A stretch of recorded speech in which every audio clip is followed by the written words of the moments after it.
तो ये बात तो क्लियर है, आप हिमाचल प्रदेश में प्रॉपर्टी देखना चाहते हैं और तभी हमारी वीडियो तक पहुँचे हैं।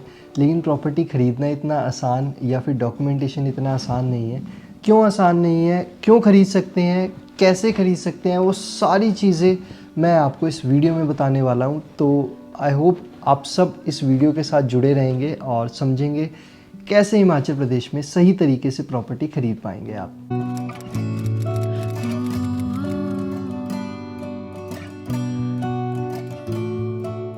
हेलो प्रॉपर्टी ऑन फैमिली, कैसे हैं आप सब। आई होप आप सब बहुत ही ज़्यादा अच्छे होंगे।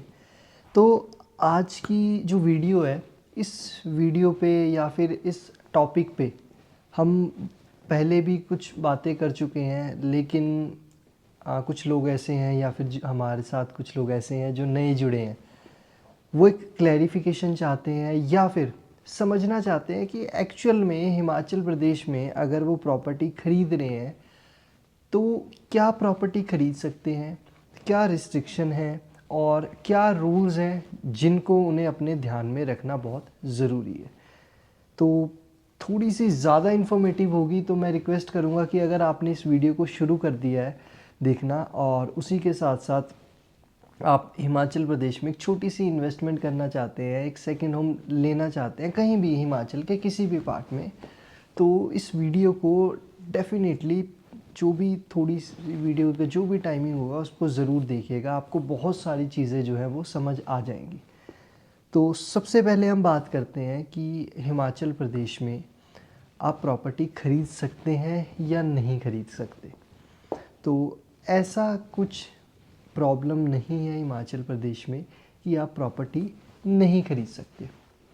हाँ, डायरेक्टली जैसे आप किसी और स्टेट में या फिर किसी और सिटी में आप कोई प्रॉपर्टी ख़रीदते हैं और डायरेक्टली उसको आप वहाँ पे तहसील में गए और वहाँ पे आपने आपके नाम पे रजिस्ट्री करवा ली, बस वो चीज़ यहाँ पे डायरेक्ट नहीं है। यहाँ पे वो उसको थोड़ा सा उस प्रोसेस को थोड़ा सा कॉम्प्लिकेट किया गया है या फिर उसको थोड़ा सा लेंथी किया गया है, लेकिन उसको बड़ा करने में या उसको प्रोसेस को ऐड ऑन करने में भी गवर्नमेंट का एक इंटेंशन है। तो वो इंटेंशन भी मैं आपको बता देता हूँ। तो हिमाचल प्रदेश में अगर हम बात करें कंपैरेटिवली किसी और स्टेट के, जो लैंड यूजेबल है फॉर डेवलपमेंट ऑफ इंफ्रास्ट्रक्चर या फिर आपका जो भी रियल एस्टेट है, वो बहुत लिमिटेड है। अगर हम 100% टोटल काउंट बोलते हैं लैंड एरिया को, जो भी डेमोग्राफिक एरिया है हिमाचल प्रदेश का, उसका सिर्फ 5 से 7% ही आप यूटिलाइज़ कर सकते हैं जिस पे कंस्ट्रक्शन हो पाएगी या फिर इंफ्रास्ट्रक्चरल डेवलपमेंट हो पाएगी। तो within limited piece of land Himachal Pradesh में अवेलेबिलिटी है कंस्ट्रक्शन के लिए या फिर रियल एस्टेट प्रोजेक्ट के लिए। बाकी सारा आपका माउंटेन्स हैं, फॉरेस्ट एरिया है, तो वो लैंड बहुत ही लिमिटेड रहती है। अगर हिमाचल प्रदेश में सारी चीज़ें बिल्कुल ओपन हो जाएं, कोई भी आए और डायरेक्टली अगले दिन रजिस्टर करा ले, तो क्या होगा, प्रॉपर्टीज़ बहुत ही ज़्यादा इन्फ्लेट हो जाएंगी। ऑलरेडी बहुत इन्फ्लेटेड है, लेकिन अगर आप सोचिए कि आपकी कल रजिस्ट्री हो रही है हिमाचल प्रदेश में, तो आप भी जल्दी से आएंगे और प्रॉपर्टी ख़रीदेंगे। फिर उसके बाद 2 महीने बाद, 6 महीने बाद, 8 महीने बाद आप किसी और पर्सन को सेल करेंगे, आपको और नई प्रॉपर्टी चाहिए। तो एक काइंड ऑफ हसल हो जाएगा हिमाचल प्रदेश में और प्रॉपर्टी बहुत लिमिटेड है, जिसकी वजह से इन्फ्लेशन और ज़्यादा हायर लेवल पे चली जाएगी। तो गवर्नमेंट का इंटेंशन सिर्फ ये है कि जो सीरियस बायर्स हैं प्रॉपर्टी ख़रीदने के लिए, सिर्फ ऐसे पर्सन नहीं है जो कि सिर्फ रोटेशन करने के लिए हिमाचल प्रदेश में आ रहे हैं, उन लोगों को साइड रखा जाए। सीरियस बायर हैं जो जेन्युइनली उस प्रॉपर्टी को यूटिलाइज़ करना चाहते हैं, टाइम स्पेंड करना चाहते हैं उस प्रॉपर्टी में, सिर्फ वही हिमाचल प्रदेश में प्रॉपर्टी ले। तो यही रीज़न है यहाँ पे जो रिस्ट्रिक्शन है, ये जो लेंथ है प्रोसेस की, उसको थोड़ा सा इंक्रीज़ करने का। तो उस लेंथ को कैसे आप यूज़ कर सकते हैं या फिर किस तरीके से आप हिमाचल प्रदेश में कोई भी प्रॉपर्टी ख़रीदना चाहते हैं, तो वो कहाँ डिस्क्राइब है और किस तरीके से वो है, वो मैं सारी चीज़ें अब आपको बताता हूँ। तो अगर आपको प्रॉपर्टी ख़रीदनी है हिमाचल प्रदेश में, आप कोई भी प्रॉपर्टी ख़रीद सकते हैं।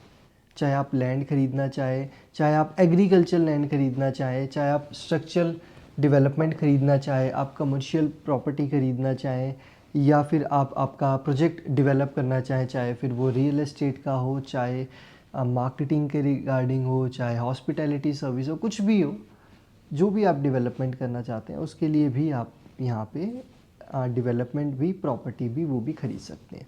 लेकिन कुछ प्रोसेस है जिसको आपको फॉलो करना पड़ेगा। तो हम स्टार्ट करते हैं सबसे पहले एग्रीकल्चरल लैंड से। अगर आप हिमाचल प्रदेश में एग्रीकल्चरल लैंड खरीदना चाहते हैं तो आप 100% खरीद सकते हैं, बट उसके लिए आपको क्या चाहिए, एक अच्छा लाइजनर या फिर एक ऐसा पर्सन जिसकी लीगली यहाँ पे अच्छी जो है इंफॉर्मेशन हो, अच्छा प्रोफेशनली वो वर्क कर रहा हो, सिर्फ उसी पर्सन के साथ आप जाइए।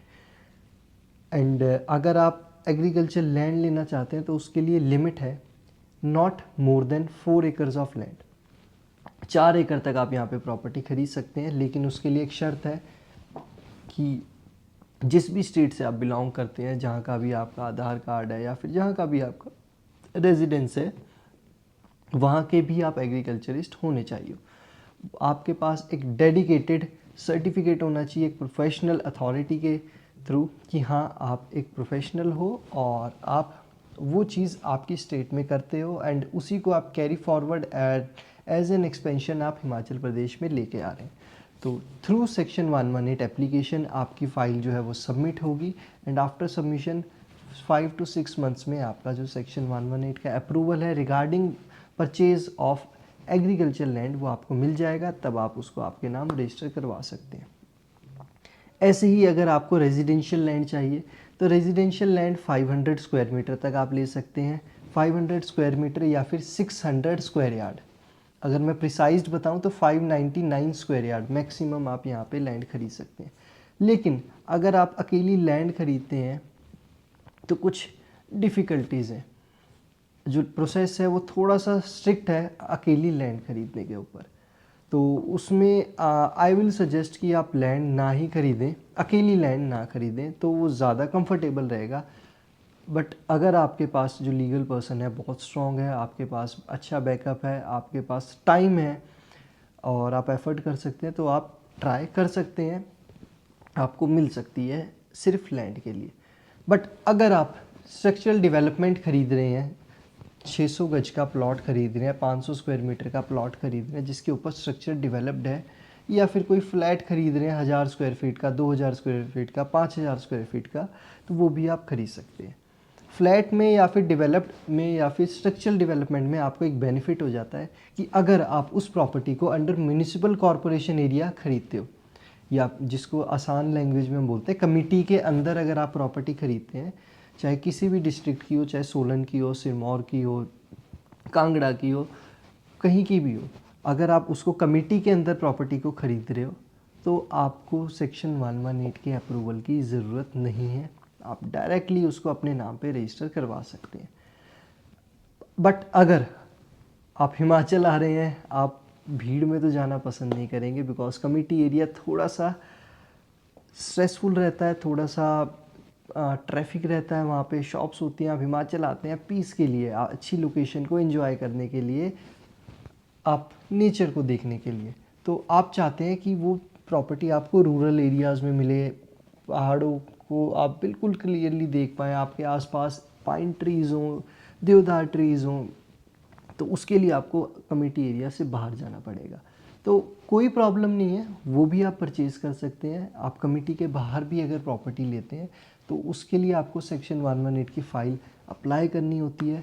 ईजी प्रोसेस है, कोई लेंथी प्रोसेस नहीं है, वही 5 से 6 महीने में आपकी परमिशन आ जाती है और आप उसको, अपनी प्रॉपर्टी को आपके नाम रजिस्टर करवा सकते हो। ये भी कोई प्रॉब्लम नहीं है। तो सबसे जो सेफ़ है प्रॉपर्टी में ख़रीदना, आप स्ट्रक्चरल डेवलपमेंट खरीदिए। स्ट्रक्चरल डेवलपमेंट बहुत इजी है, सेफ़ है, और 118 का जो अप्रूवल है वो भी सही टाइम पे आपको मिल जाता है। अब हम बात करते हैं उन पर्सन्स की जो कि कमर्शियल प्रॉपर्टी ख़रीदना चाहते हैं। तो कमर्शियल में आपको एक रिस्ट्रिक्शन है, 150 स्क्वायर मीटर या फिर 200 गज हम जिसको बोल सकते हैं, 200 गज तक का आप प्लॉट ले सकते हैं, या फिर कमर्शियल डेवलपमेंट या फिर शॉप ख़रीद सकते हैं। उससे ज़्यादा आप नहीं ले सकते। तो ये सारी रिस्ट्रिक्शन का रीज़न मैं आपको बता चुका हूँ, यही है कि लैंड लिमिटेड है, एक पर्सन को इतना ज़्यादा वो नहीं देना चाहते। एंड फिर उसके बाद आ जाती है प्रोजेक्ट डेवलपमेंट। प्रोजेक्ट डेवलपमेंट के लिए हिमाचल गवर्नमेंट हमेशा वेलकमिंग रही है। आप प्रोजेक्ट डेवलप करना चाहते हैं, ऑथराइज्ड सिग्नेटरी से आप अपने डॉक्यूमेंट्स अप्रूव करवाइए, अपना प्रोजेक्ट अप्रूव करवाइए, और उसके ऊपर जैसी भी आप डेवलपमेंट करना चाहते हैं, अगर वो स्टेट के बेनिफिट के लिए वर्क कर रही है तो डेफिनेटली वो चीज़ जो है अप्रूव होगी, आपको अप्रूवल मिलेगा। और अगर ग्रोथ है हिमाचल प्रदेश की आपके प्रोजेक्ट के थ्रू, तो आप बहुत अच्छे तरीके से, बहुत स्मूथली उस प्रॉपर्टी को, उस प्रोजेक्ट को ऑपरेट भी कर पाएंगे। तो ये कुछ चीज़ें थी कि आपको कैसे कैसे जो है प्रॉपर्टी ख़रीद सकते हैं हिमाचल प्रदेश में, क्या क्या चीज़ें ज़रूरी हैं उसके रिगार्डिंग। अब मैं बात करता हूँ कि सबसे ज़्यादा प्रॉब्लम आती है कि हम किससे प्रॉपर्टी लें, किससे ना लें। तो देखिए, अगर प्रोजेक्ट फर्स्ट, सबसे पहले तो हम देखते हैं कि प्रोजेक्ट कहाँ पर आप देख रहे हैं। कि अगर कमिटी एरिया में है तो उसके सारे मैप्स अप्रूव्ड होंगे एंड कमिटी एरिया की डायरेक्टली ट्रांसफ़र हो जाएगी, तो कोई प्रॉब्लम नहीं है। बट ज़्यादातर जो प्रॉपर्टी बायर्स हैं वो प्रॉपर्टी जो देखते हैं वो रूरल एरियाज़ में देखते हैं, आउटसाइड दी कमिटी एरिया देखते हैं।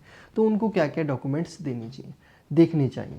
तो अगर प्रोजेक्ट रेरा से अप्रूव्ड है तो आप रेरा की वेबसाइट पे जाइए, HP रेरा पे, उस प्रोजेक्ट का नाम डालिए, उसकी सारी इन्फॉर्मेशन आपको वहाँ पे मिल जाएगी, सारे डॉक्यूमेंट्स आपको मिल जाएंगे, किस किस बैंक से अप्रूव्ड है वो सब कुछ आपको मिल जाएगा, और आप इजीली उस प्रॉपर्टी को परचेज कर सकते हैं। बट अगर प्रोजेक्ट रेरा से अप्रूव नहीं है, तब आप उसकी डॉक्यूमेंटेशन कैसे करें। अगर कोई इंडिविजुअल यूनिट सेल करना चाह रहा है, वो आप ख़रीदना चाहते हैं, वो प्रोजेक्ट में नहीं आ रहा है, तो वो आप कैसे खरीद सकते हैं। तो वो ख़रीदना भी कोई मुश्किल टास्क नहीं है। आपको सिर्फ 2 या 3 डॉक्यूमेंट्स चाहिए जो पर्सन आपको सेल कर रहा है। सबसे पहले तो वो पर्सन एग्रीकल्चरिस्ट होगा हिमाचल प्रदेश का, तो आपके लिए इजी रहेगा। सेकेंडली, लेटेस्ट जमाबंदी। लेटेस्ट जमाबंदी का एक सैंपल आपको लगा के दिखा देते हैं कि ऐसे कुछ दिखती है हिमाचल प्रदेश में जमाबंदी। तो उससे जो प्रेजेंट ऑनर है उसकी डिटेल आपको उसमें मिल जाएगी, क्या लैंड पार्सल है, क्या साइज़ है, कैसे। सेकंड चीज़ आ जाती है ततीमा। ततीमा हम बोलते हैं, या फिर एक ड्राइंग होती है जो प्लॉट्स के ऊपर वो डेवलपमेंट की गई है, उसके ऊपर जो भी ड्राइंग है, जो भी उसका साइज़ है, विड्थ है, उसकी डेप्थ है, वो सारी चीज़ें उसमें आपको मिल जाएंगी।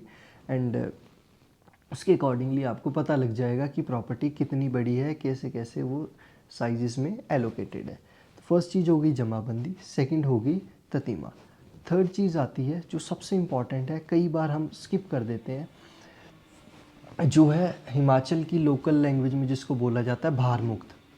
भार मुक्त, या फिर हमारे किसी भी सिटी या स्टेट से आप देख रहे हैं जिसको कहा जाता है एनकम्बरेंस सर्टिफिकेट, जो कि आपके लोकल पटवारी से मिलता है, लोकल तहसील से मिलता है। जहाँ भी आप हिमाचल प्रदेश में प्रॉपर्टी ले रहे हैं, आपको पता होना चाहिए जिस प्रॉपर्टी को आप परचेज़ कर रहे हैं उसके ऊपर कोई एग्जिस्टिंग लोन तो नहीं है जिसकी वजह से आपकी जो सेक्शन 118 की अप्रूवल है उसमें प्रॉब्लम आए। तो ये 3 डॉक्यूमेंट्स बहुत ज़रूरी है, along with registration of that land. कि हर पर्सन जितने भी हैं यहाँ पे आपको रजिस्ट्रेशन तो सामने रख देंगे आपके कि हाँ ये जी लीजिए, ये प्रॉपर्टी की, इस लैंड की, इस प्रॉपर्टी की रजिस्ट्री है। लेकिन जब बात आती है सेक्शन 118 की तो प्रोसेस थोड़ा सा टिपिकल है। तो आपको मैं सजेस्ट करना चाहूँगा कि ये 3 डॉक्यूमेंट्स और ऐड कीजिए आपकी लिस्ट में।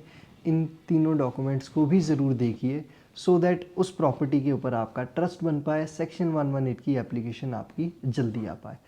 बाकी वीडियोज़ हैं, इतनी बड़ी ज़्यादा बना नहीं सकता मैं कि सारी चीज़ें इसमें डाल दूं और आपका बहुत ज़्यादा टाइम एफर्ट लग जाए, शायद वो चीज़ मैं समझा भी ना पाऊँ।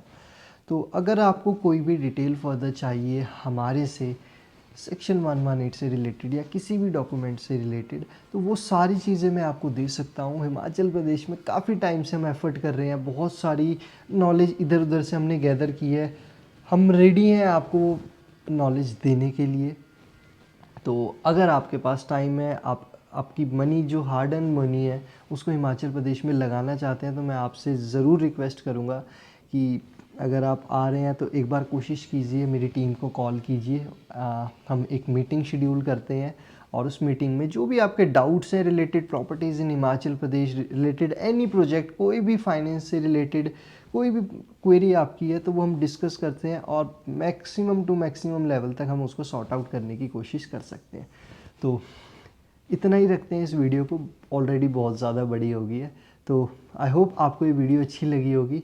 मैं कोशिश करता रहूँगा कि थोड़े थोड़े टाइम बाद कोई ना कोई इन्फॉर्मेटिव वीडियो हम डालते रहें। तो मिलते हैं हमारी नेक्स्ट वीडियो में। Thank you so much for connecting.